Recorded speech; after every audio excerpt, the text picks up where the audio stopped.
One job you definitely don't want to forget to do before the body goes back on is to reattach this gear selector, because if you forget to do it and you put the body on, it is nigh on impossible to fit, which makes for a very bad day. Ah! Phone ringing.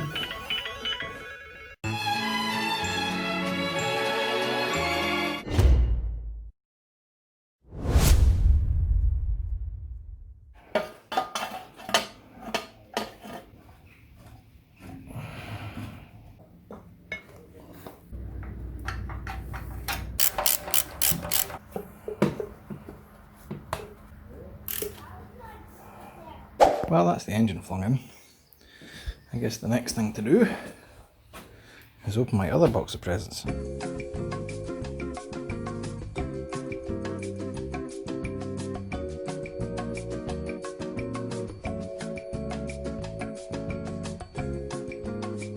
Okay, with the engine in and a bit of stability added to the chassis, it's time for us to move on to the next step, which is to try and make the chassis stand on its own 4 feet.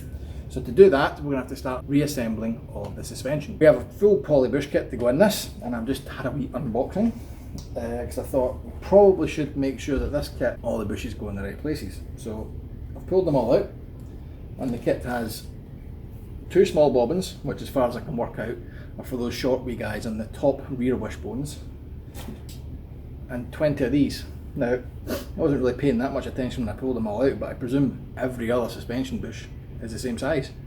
So if it is, happy days. So before we start just chucking these in, we will have to do a wee bit of prep on all the wishbones. Bear in mind, these have all been freshly powder coated, so there will be a lot of powder coat sitting inside where these need to go. So in order to address that, we need to get the Dremel out.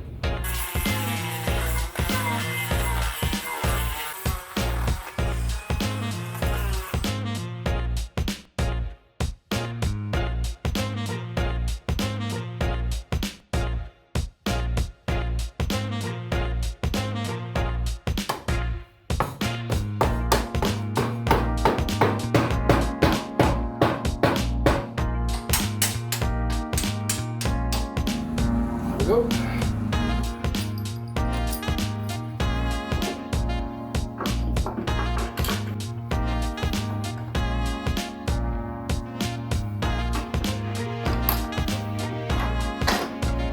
A minute. It's still not right. Take 2, and this time we'll do it the correct way around.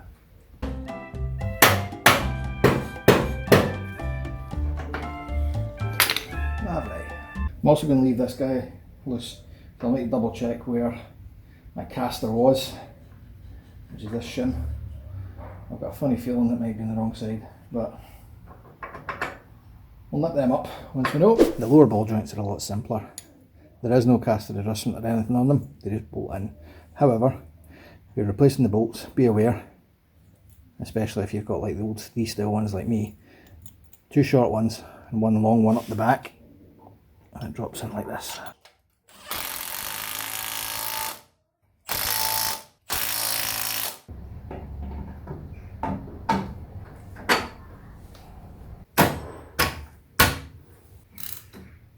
Alright, there we go. Just the bottom to go. And for that we'll just use a spanner because it's quite clearly on the taper. It's starting to get more like a car now. Probably nowhere near ready for this, but what it's all about. It's the little things. This is the problem when you buy a lot of stuff. I've just had an order for 3/8 inch UNF bolts. Obviously I've bought these several days ago and they've arrived. I can't remember what they're for. That's great. So I'll just leave them there until I find something that's not got a bolt.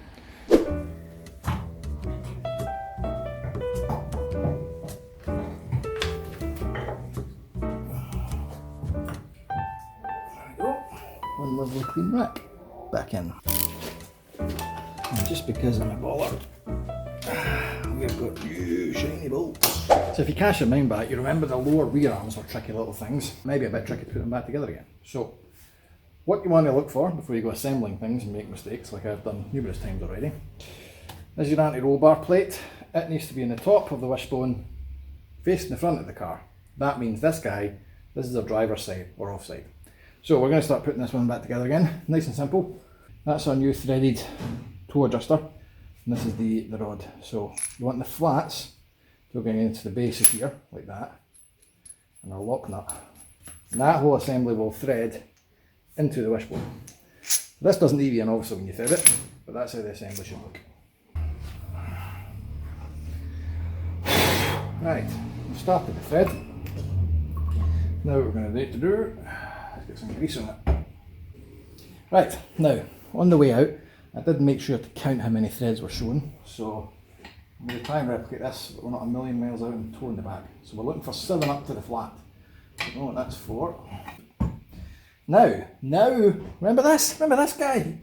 How long ago was that? Right. Next job on our list is to drain out the gearbox oil.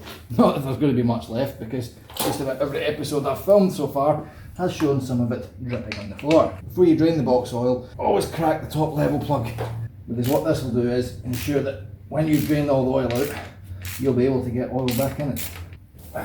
Now this being a T5 is a bit particular about the oil it needs. We're going to be putting back in ATF fluid. That might seem a bit odd, automatic transmission fluid for a gearbox, but these, Jesus man, when will I ever stop spilling gearbox oil? Yeah, these have got Teflon lined gears in it, and apparently ATF is the only stuff that you should be able to use in it. Once we get the prop back on, we'll do a refill.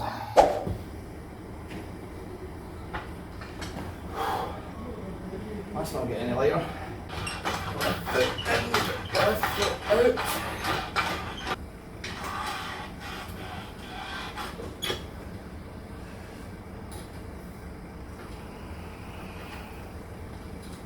That's more or less where I need to be. Let's start bolting it up.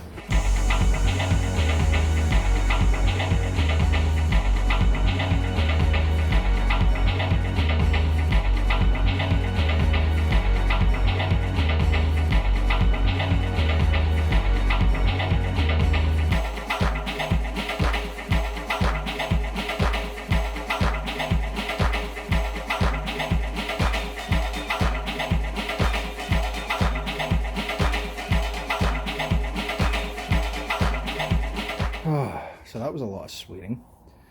So with the diff in, it's now time to carry on. The next part is the prop. Thankfully, that's pretty simple.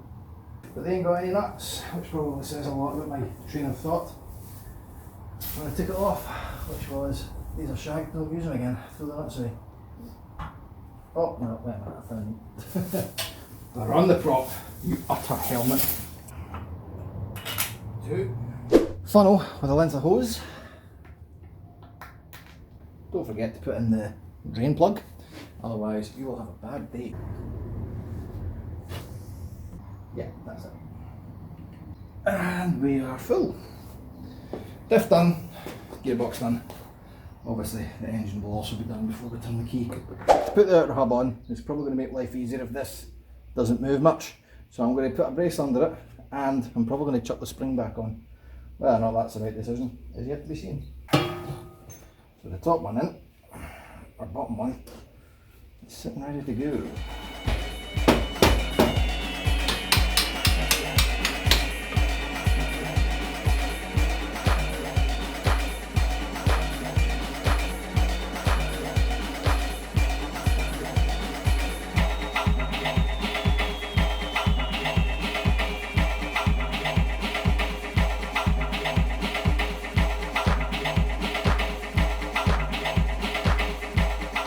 So that just leaves us with one last bolt to go on in the suspension, this guy at the top. Now, there are a couple of shims here that need to get dropped in on this before it gets bolted up. Now these come with the polybrush kit, so don't forget to chuck them in. Listen her up, push the bolt through. That was a fairly involved but ultimately fruitless task, because now we need to take all of these nuts and bolts out, put the new ones in. But the good thing is, most of these are in back to front, so that I can simply line it up, chop the old one out and put the new one in. So even if you don't choose to watch my episode that shows you where the brake lines came off from, by the way, that's here, it's quite easy to see where they need to live. So we're running a line from here, and it needs to come out all the way up here. Well, we know for a fact that it can follow this line all the way down, because that's original, came off the car, didn't get disrupted, so we know there's a route down. So if we take it down to here, bend it, tie it along this entire member all the way to here, and then bridge it up onto this and then down to there, the brake line will be fully supported for more or less the full run of the car. So let's just do that. Hello and welcome back to Tools and Track University. I am your lecturer, Professor Bobag. Previously, we looked at the best practice at putting wheel bearings into your TVR Chimaera. In this segment, we're going to look at brakes, specifically brake lines. So, during the strip down, we acknowledged that we're going to have to replace every copper line that's in the TVR. I'm holding up toward this, obviously because I've binned the rest, and we have got 25 metres of copper line. Now, I'll caveat that it's not actually copper line. So what we picked up is conifer, which is a copper alloy, a bit similar to the normal lines, but it's got much better corrosion resistance. It's a job if you ever find in an MOT fail sheet, you'll go, oh my good God, just get the garage to do it. However, it's not actually that hard. All you'll need to replace brake lines is a very, very simple brake flare tool, enough copper pipe to replace the brake lines, midges, man, I can't believe I'm in here as well, and a selection of brake unions, male and female depending on what you're replacing. These are 3/16, which is what most cars will come with. However, again, I'll caveat that because I found the T-piece at the back of the TVR seems to be some weird metric sort of thing. So the first step to replacing a brake line, or indeed in my case, even instigating one, is you need to know how much you need to cut off of this 25 metre roll. So for that, you need a measuring tape. So once you've measured out approximately how much line you're going to need, obviously cut a bit extra just in case, because it's better to be too long and trim a bit off than too short. You need to make up your first fitting. So for this nut fitting, there are two options that you can sometimes come across. Either a single flare or a double flare. So to flare up a double end, always make sure you put your fitting on first.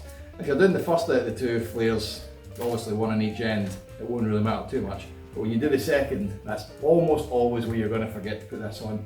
So force of habit, always just stick it on to begin with. Then you're never going to forget it. So this is the inside of our flare tool. As you can see, the brake pipe will come in like this. And then if it sits proud of where the die is going to come in, that is how much will be flared. This is one of two parts. So when that's together, you're not actually going to see how far this goes. So what I would recommend is find the height that this needs to sit at, and then establish where the die is going to sit when it's fit in it. Now the die in this case, conveniently enough, once the threads are gone, that is exactly where you're going to want to start flaring at. Let's put our die back on. This die has two ends. If it's got a single chamfer, that is for a single flare. If it's got a recessed chamfer like this, that's for a double flare. With this still loose, so your brake line can slide in and out, run this in to what we established the start flare is going to be at. That is, once the threads disappear. Once you've got it to there, butt your brake line in as far as it can go. Once that's done, you know you're going to be starting at exactly the right height. Nip the rest up. Today, my choice of whistling is When I'm 65 by the Beatles.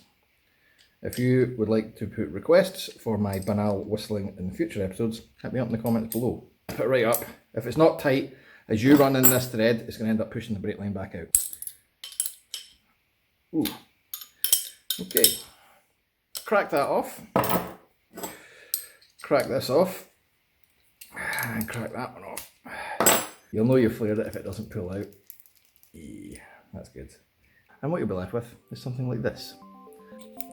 If it does go over it, if it doesn't sit nice and solid, i.e. you can feel it kind of clicking if you rotate it, you've probably not got a good enough flare. But it'll also not look like a good enough flare if you've not got a good enough flare. If it looks right, it's right.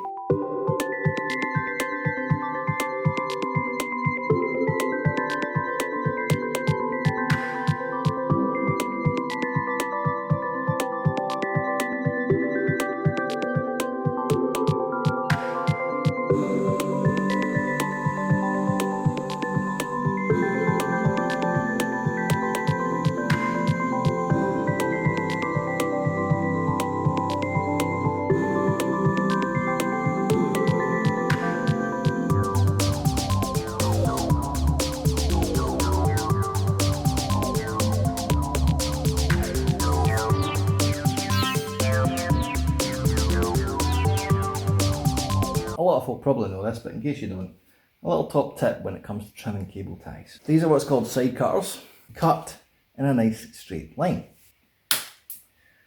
That will give you a knife edge free trimmed cable tie. Now, I always do this so that the next person that works in the car doesn't lacerate their hands chucking stuff up there. So if everyone else could do that for me, I would really appreciate it. It will be your hands up there next, not mine.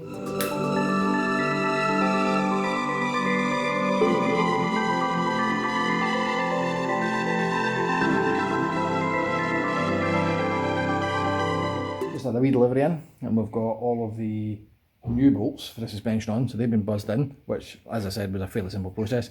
We just chapped the old ones out with the new ones and buzzed them up. We've managed to get the suspension on, now that we've got the new bolts, so that's all 4 coilovers back on. If you want to know if this is any easier, let me tell you I did it on a coilover episode, because it's new bolts, new wishbones. I can tell you right now, it is not. So, what's next? I need to think about brakes. I think we might be looking for plan B on this. For this is meant to be silver paint, and it is basically high temperature primer. So maybe we won't be doing silver brakes. Not ideal, so we're going to wrap up here. I'm going to have to order some better paint, and we will catch you in our next episode. Thanks for watching. Don't forget to subscribe down here, check the next video here, and I'll see you in the next episode. Seriously guys, what do you take me for?